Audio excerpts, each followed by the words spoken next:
Bem-vindos à minha cozinha. Eu estou tentando estrear um novo panorama de vídeo, são vídeos que vão ser mais curtos, mas ainda assim tratando do livro Filosofando, da Maria Lúcia Rudaran e da Maria Helena Pires Martins.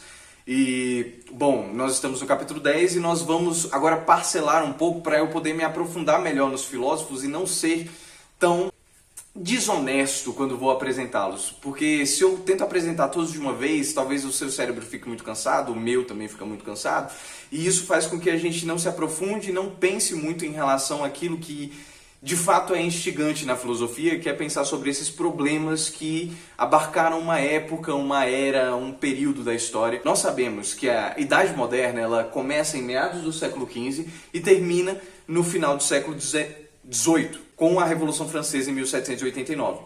O que nós temos aqui? É uma demonstração clara de como o movimento da filosofia moderna não respeita o movimento histórico da era moderna. E já que a modernidade acaba no século XVIII, o que nós temos é que os ideais da filosofia moderna, eles perduram até o século XIX e até um pouco mais. Nós vimos já o René Descartes, já vimos John Locke, já vimos David Hume, que é o cético dos céticos, Francis Bacon, que é como se fosse o mestre do David Hume. Mas o que nós temos aqui de mais interessante é justamente a formulação do iluminismo, que é uma troca de qualquer coisa que venha instigar os mistérios da vida, o maravilhamento de como o mundo é grande e quanto nós não conseguimos conhecer tudo por aquilo que nós conseguimos explicar racionalmente. A razão, com R maiúsculo, seria o progresso da humanidade.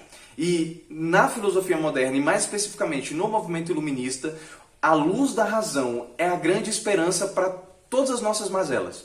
E bom, isso é provado o contrário mais lá na frente. É que o século XVIII ele é conhecido como o século das revoluções burguesas e revoltas no Novo Mundo. Nós temos a Revolução Gloriosa como que abrindo esse período das revoluções e no final, perto do final do século XVIII, nós temos a Revolução Francesa, que é o final da modernidade e o início da era contemporânea.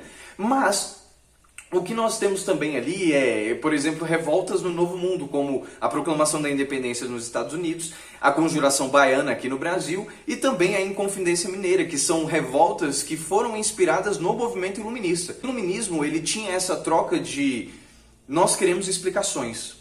Nós não aceitamos mais o sistema de castas medieval, nós não aceitamos mais as determinações religiosas da era antiga. Nós agora precisamos de explicações, e se as explicações não vêm, nós vamos atrás dessas respostas. Nesse sentido, o que nós temos dentro da Revolução Iluminista, dentro dessa grande transformação que a humanidade tem a partir do iluminismo, essa alta divulgação do conhecimento, das revoluções científicas, da demonstração de como você pode utilizar da empiria para provar questões acerca tanto da fé quanto da humanidade, quanto os mistérios do mundo. E dentro disso, o que nós temos é que o iluminismo ele tem como grande marco, digamos assim, talvez uma das coisas que você pensa no iluminismo tem que vir à nossa memória, é a questão da enciclopédia. Enciclopédia foi algo publicado na França, foi um livro publicado na França, um compêndio com três grandes áreas, que é a área da história, da filosofia e da poesia, que seria a memória, o conhecimento e a imaginação. Quando nós falamos de filosofia nesse contexto, nós também estamos falando de ciência. Naquela época, a ciência ainda era chamada de filosofia natural. Quando a enciclopédia ela foi lançada como esse manual de divulgação das verdades profundas do mundo, incluindo a imaginação, há nela também um certo caráter de nos guiar até a verdade. Quando nós pensamos assim no discurso religioso, principalmente da frase proferida por Jesus Cristo, eu sou o caminho, a verdade e a vida, o iluminismo ele meio que troca isso e pensa, não é nenhum Deus, não é nenhuma divindade, é a razão. A razão nos guiará até a verdade, nos mostrará o caminho e nos falará o que é a vida. E, bom, como marco disso, como uma demonstração disso, a enciclopédia ela vinha com uma figura. E essa figura de apresentação, que é essa aqui, o que nós podemos ver nela é que no centro o que nós temos é a verdade totalmente coberta, por um manto e atrás dela toda uma iluminação, ou seja, as luzes aparecendo com a verdade, quer dizer, a luz vindo juntamente com a verdade. Do lado esquerdo da verdade o que nós temos é a imaginação, que seria a poesia ou as belas artes, com algumas flores para adornar a verdade, para ataviar a verdade. Ao lado direito, tentando tirar o manto da verdade, o que nós temos ali é a razão, com uma coroa, que é aquela que desvela a verdade. Explodindo fogos de artifício, meus cachorros ficam loucos com esse tipo de coisa. O que nós temos é esse panorama de que a razão nos guiará até a verdade, e é a razão que desnudará a verdade, não mais a religião, não mais qualquer outra coisa que possa substituir a nós. Nós quem? Europa. Nunca se esqueça disso. A filosofia ocidental, a tradicional, é marcada por esse marco europeu. O iluminismo e todo o movimento moderno de racionalização tem tudo a ver com o progresso de civilização. E esse progresso de civilização significa que nós estamos olhando para nós mesmos e sabemos para onde a história tem que ir, porque nós é que possuímos a razão. Aqui nós vamos entrar definitivamente em Immanuel Kant, para mostrar para você como é que a razão lida com algumas questões. Por que é necessário pensar em Immanuel Kant? Primeiro porque ele é um grande filósofo. Se existe a disciplina de filosofia, a culpa é desse cara. Porque ele colocou e ele demonstrou a importância da filosofia através de seus escritos. Assim como a filosofia do direito, o direito ele só tem bases racionais de explicação do porquê que a gente deve seguir as leis por conta desse cara. A reflexão dele vem a partir de uma questão que vem do David Hume. Lembra que David Hume tratava a questão da causa e o efeito como uma abstração da realidade? Que nós aceitamos que todo efeito tem uma causa porque nós fomos treinados e habituados a aceitar isso, mas que a causa e o efeito não existem de fato ali, naquilo que nós estamos vendo. E Kant, ele agradece a David Hume dizendo que ele o despertou do sono dogmático. Nós aceitamos as abstrações sem pensar que elas trazem de fato um conhecimento seguro sobre a realidade. E Kant vai mostrar que às vezes não, que nós estamos errando, que a nossa metafísica está mal desenhada. Nós achamos que ela pode trazer algum tipo de conhecimento quando na verdade ela não traz. Para ele, não faz sentido a gente ficar em uma discussão entre o que é melhor, racionalizar sobre o mundo ou experimentar o mundo. Não, nós precisamos juntar essas duas coisas e pensar sobre isso com base em dois critérios. E aqui a coisa vai ficar um pouco mais difícil de compreender, mas segura na minha mão que a gente vai conseguir. Quais são os critérios? O primeiro é um critério a priori. A priori significa antes da experiência. E tem o a posteriori, que significa aquele que vem com a experiência, depois da experiência. Nós só conseguimos experimentar o mundo porque nós temos uma parte que parte de nós. Nós temos um momento dentro do experimento que é nosso, ou seja, nós é que racionalizamos, vem de nós a ideia de fazer o experimento, e nós só conseguimos compreender o mundo depois que fazemos o experimento, ou seja, nós precisamos desse jogo de a priori, a posteriori. O que isso significa? Significa que quando nós falamos que Isaac Newton, quando ele vai falar sobre a lei da gravidade, e de acordo com a historinha, com o mito, né, de que a maçã caiu e foi aí que Isaac Newton descobriu a gravidade. Claro que não, porque as maçãs sempre caíram no mundo. Ou seja, o que faltava era uma boa base racional que comprovasse o experimento, ou uma boa base racional que explicasse o experimento. Por que a maçã cai? E aí ele vai e cria toda uma lei para falar sobre a gravidade. Claro que isso é só uma historinha, mas ainda assim nos ajuda a pensar, de fato, para fazermos experimentos, precisamos de abstração teórica. Mas a abstração teórica não pode vir sozinha, ela precisa ter a confirmação no experimento. Então as duas coisas precisam acontecer. Onde é que essas coisas acontecem? Elas acontecem no espaço-tempo.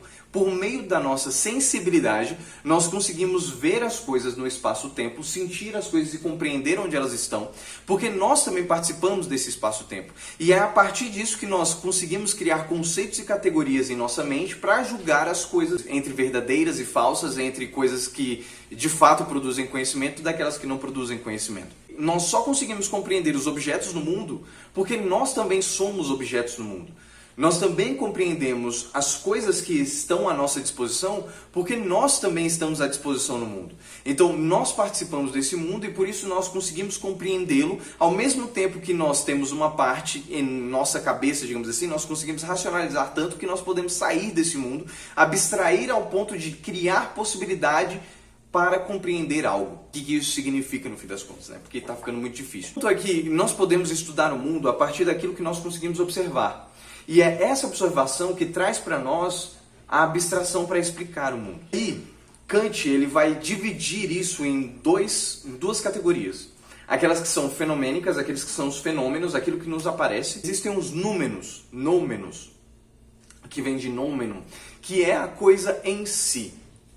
Para explicar isso, eu vou pegar um copo aqui. O que é a coisa em si? A coisa em si é a coisa em si.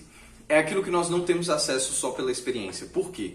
Porque a nossa experiência depende do espaço-tempo e depende do nosso entendimento, tanto sensibilidade quanto compreensão. Tudo que eu vejo no mundo passa pela minha racionalização. Então existe um filtro para eu compreender as coisas. Mesmo que as coisas estejam sempre aí, eu não acesso elas totalmente. Eu só acesso conforme eu as toco, eu as experimento e eu penso sobre elas. Ok, tudo que eu faço de sentir o copo, experimentar o copo, beber água, olhar para o copo, todas essas coisas, elas envolvem um processo de fenômeno. São as coisas que aparecem para mim, são as minhas sensações. O que você está vendo aí é uma sensação que você está tendo. É aquilo que aparece para ti. Ao contrário do que eu poderia olhar para esse copo e pensar o que é ele em si.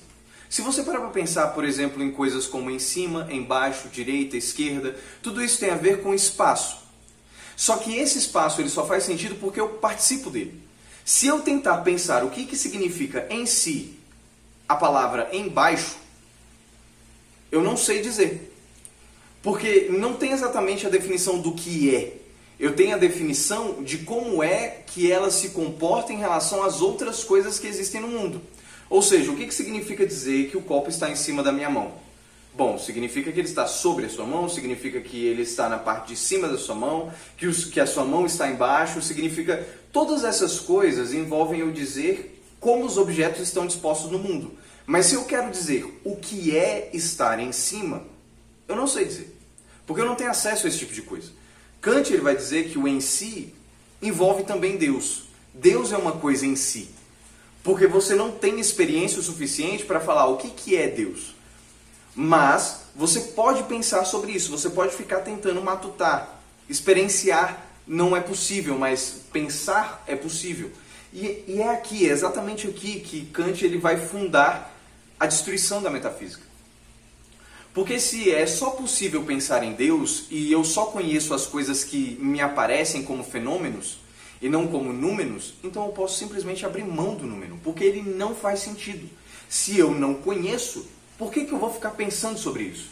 Kant ele vai dizer que a importância de pensar sobre Deus é a mesma que pensar sobre a liberdade. Porque liberdade, você não sabe o que é liberdade. Mas, sem a compreensão da liberdade, sem pensar sobre a liberdade, isso faz de você uma pessoa escrava das suas circunstâncias. Por exemplo, uma pessoa nunca pode ser julgada culpada por um crime se ela não for livre. Eu só culpo as pessoas porque elas têm liberdade. Sem liberdade, tudo está pré-determinado, então a culpa é de outra coisa. É da natureza, é de Deus ou de qualquer outra coisa assim. E pensar em Deus tem a mesma coisa. Envolve a harmonização da sociedade. E isso para Kant. Perceba que é para Kant. E é aqui que nós temos talvez a grande destruição da metafísica. Tanto é que Nietzsche, ao olhar para Kant, ele pensa, ele foi um gênio. Porque ele percebeu que nós temos acesso somente àquilo que aparece para nós. Somente àquilo que nós nos relacionamos. E não às coisas em si. O problema é que ele foi covarde, porque ele quis manter as coisas em si ao invés de simplesmente descartá-las, como Deus, liberdade, alma ou qualquer outra coisa que seja uma abstração da realidade.